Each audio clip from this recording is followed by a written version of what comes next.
الجولانی شامی فوج کو حیران کن شکست دینے والے گروہ کے پراسرار سربراہ۔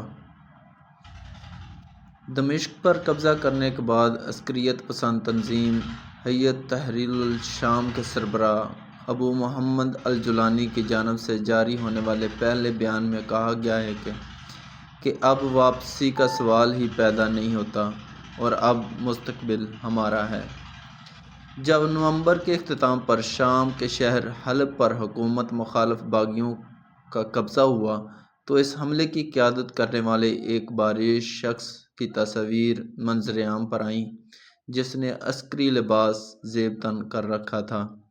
اس شخص کا نام ابو محمد الجولانی ہے جو ہیئت تحریر الشام نامی گروہ کے سربراہ ہیں۔ وہ جس گروہ کی وہ سربراہی کر رہے ہیں اس پر مغربی ممالک کے علاوہ اقوام متحدہ اور چند مسلم ممالک نے بھی پابندیاں عائد کر رکھی ہیں اور اسے دہشت گرد گروہ کا درجہ دیا گیا ہے۔ ابو جولانی شام میں بشار الاسد حکومت کے خلاف متحرک تحریک کے مرکزی رہنما ہیں اور اب دمشق کا کنٹرول بھی سنبھال چکے ہیں۔ یہاں تقریباً 30 لاکھ ایسے لوگ آباد ہیں جو شام کی خانہ جنگی کی وجہ سے بے گھر ہوئے اور اسے حکومت مخالف تحریک کا گڑھ سمجھا جاتا ہے۔ تاہم 11 روز قبل شروع ہونے والا اچانک حملہ ابو جولانی کی زندگی کا شاید اب تک کا سب سے ڈرامائی باب ہے جو شام کی خانہ جنگی کے سب سے پراسرار اور متنازع رہنما ہیں۔ ابو محمد جولانی کون ہیں؟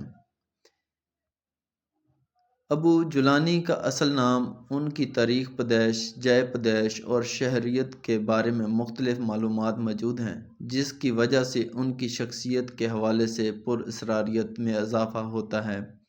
اقوام متحدہ کی رپورٹس کے مطابق ابو جولانی 1975 اور 1979 کے درمیان پیدا ہوئے جبکہ انٹرپول کے مطابق ان کی تاریخ پیدائش 1975 ہے۔ امریکی ٹی وی نیٹ ورک پر PBS کو دیے جانے والے ایک انٹرویو کے مطابق ان کا اصلی نام احمد حسین ہے اور ان کو ابو جولانی گولان کی پہاڑیوں کی وجہ سے کہا جاتا ہے جہاں سے ان کے خاندان کا تاریخی تعلق ہے۔ اس انٹرویو میں ان کا کہنا تھا کہ وہ 1982 میں سعودی عرب کے دارالحکومت ریاض میں پیدا ہوئے تھے جہاں ان کے والد پیٹرولیم انجینئر کے طور پر کام کرتے تھے۔ 1989 میں ان کے اہل خانہ شام واپس لوٹے اور اس کے بعد ان کی پرورش دمشق کے قریب ہوئی۔ چند خبروں کے مطابق انہوں نے دمشق میں طب کی تعلیم حاصل کی لیکن تیسرے سال کے دوران عراق میں القاعدہ میں اس وقت شمولیت اختیار کر لی جب امریکہ نے 2003 میں حملہ کیا۔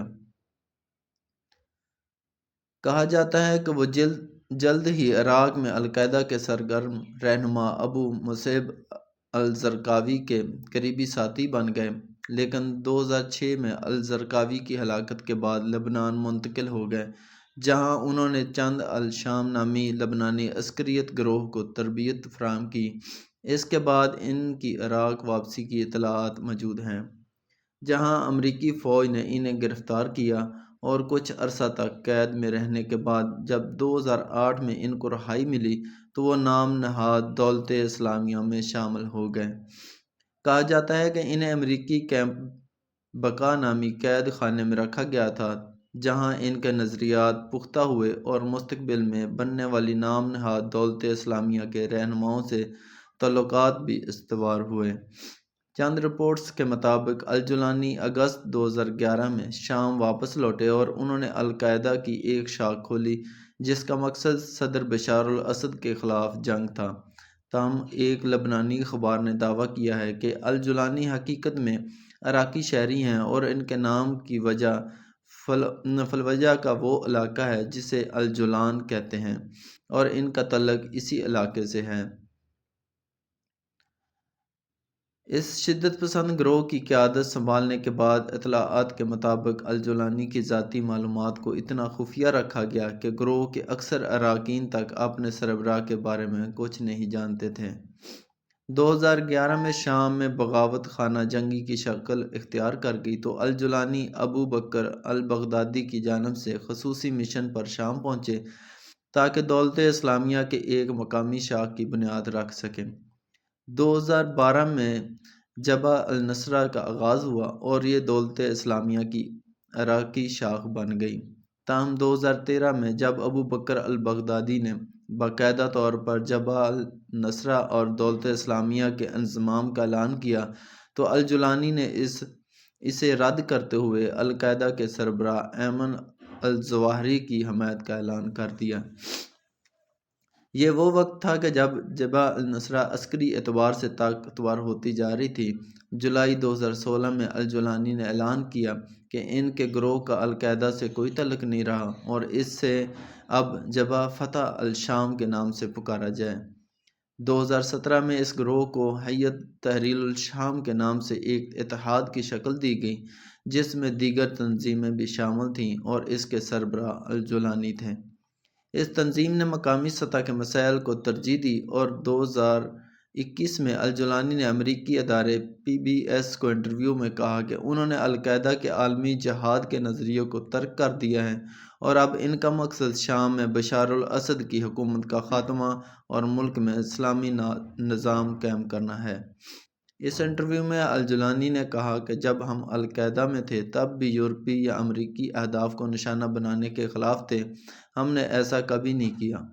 انہوں نے کہا کہ حیت تحریر الشام کو دہشت گرد گروہ کا درجہ دینا غیر منصفانہ اور سیاسی فیصلہ تھا۔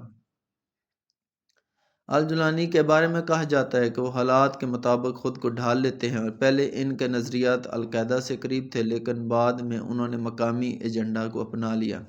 ان کی قیادت میں حیت تحریر الشام نے حلب صوبے میں اسلامی نظام نافذ کیا، عدالتیں بنائیں اور پولیس فورس تک قائم کی۔ حلب میں ان کا کافی اثر و رسوخ ہے جو شام میں اپوزیشن کا مرکز بھی سمجھا جاتا ہے۔ یہ علاقہ اس لیے بھی اہم ہے کیونکہ یہ ترکی کی سرحد سے ملتا ہے۔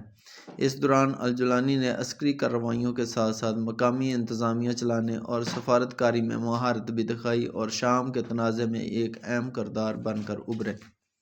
وہ علاقے جو ان کے گروہ کے زیر انتظام ہیں، وہاں ایک ایسی حکومت موجود ہے جو معیشت، صحت، تعلیم اور سیکورٹی تک کا انتظام کرتی ہے۔